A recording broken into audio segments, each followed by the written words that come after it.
Hey everyone, welcome to episode 14 of The Financial Coach. And today we're going to talk about using a credit card versus using a debit card. So first, let's start with debit cards since many of you may already have one. So a debit card is issued by a financial institution, usually your bank, and you basically debit it as you pay for things. So the money you have is in your checking account and you get a debit card attached to that. And so when you go about making purchases, that money is taken out of your checking account as you make those purchases. So some benefits are, one, you can only usually take out what you have, but on the flip side for some banks, they do charge you an overdraft fee if you swipe your credit or swipe your debit card and go over your budget. Basically, you have no more money left in your checking account. We'll get to that in another episode. But then again, you're at least able to always know how much money you have that you're spending, and also you're not using credit, so there is no debt that you're accruing because you're using your own money. Flip side, with a credit card, so the credit card is basically issued, also could be by that same bank, but it's credit. So that means the money isn't yours. They usually give a credit limit. If you're starting off, when I was in college, I had a student credit card, which is $300 max.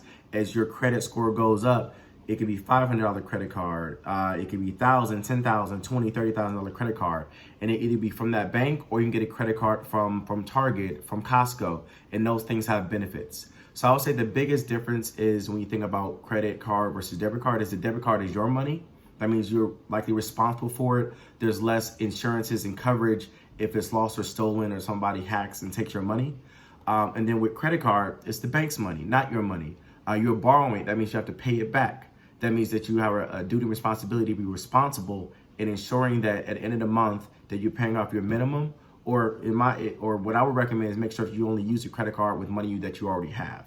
So for me, my preference is credit card. So most of the things I buy, I use 1 or 2, 3 different credit cards max, depending on which give me the max points, benefits, insurance that's already covered with it. And then I only use my Chase debit card when I need to get cash from a Chase ATM, and that is it. Because there's not much benefit, not much value in using your own cash, because there's more safety in a credit card. A safety that it's that you have insurance. It's safety that if your credit card is lost or stolen or somebody takes it, the bank reimburses you that money back and you don't have to worry about it. There's a lot more risk in walking around, putting in your debit card at the gas station, in grocery stores, and even when you take it to other countries. There's lots of risk there, as well as some credit cards even have no foreign exchange fees, which means that it's likely the best thing to go to if you're traveling abroad or in a new place. One last thing I would like to say is when it comes to a credit card versus debit card, you need to know who you are. So with a credit card, you need to be a responsible person.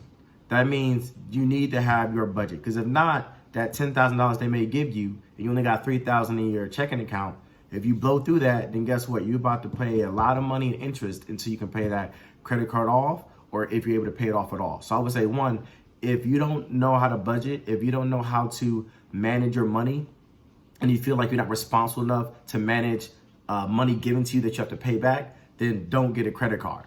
Credit cards for people that are mature and responsible. Keep a debit card and then practice your budgeting until you're ready for a credit card.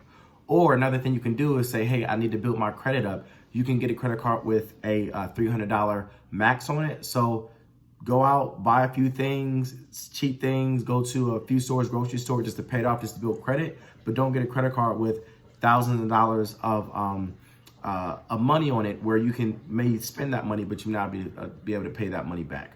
So that's it for episode 14 of The Financial Coach. Continue to follow me at KeithJ_The Financial Coach on Instagram, as well as you can follow my YouTube channel, Keith D. Johnson, The Financial Coach. Have a good one. Bye.